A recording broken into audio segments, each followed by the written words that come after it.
Eta hori zure denporan biolan izin de? Ez, gure denporan ja debekatuta gonzan, niak orten zumetan, behin urten gendula gabardinia, ez da, kareta bategaz, da, aguazilatzetik etorze asko.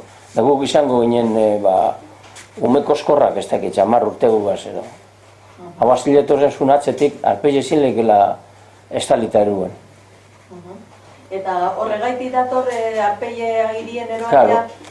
Galaso ebenean? Galaso ebenean, egon ja bakarrik urteten dugun zelan da, arpeile tapauta, txistula izle gara. Eta zuen ume denporan eta egiten zen duen atorre jantzi eta edo hori neusien kontu eda? Ez, umi bai urtete bien, bai, etxin izan duzkuen atorri eta... Bai, agenti jantzitzen zen atorra eta beste gauza batzuk, bai. Esate baterako behin gertatu zen, andra bat urte ban mesatik, eta goiko kalarantza joiala, derbentin ikusi binan moro bat, alfombra saltzen.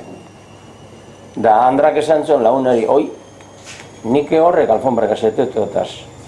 Da, izen zen bere zenarra, medikua, zelan da, itxurriz jan enganien aulki bat iminze, da etxeko alfombra guztizekan saltzen. Eta horrelakoa basko.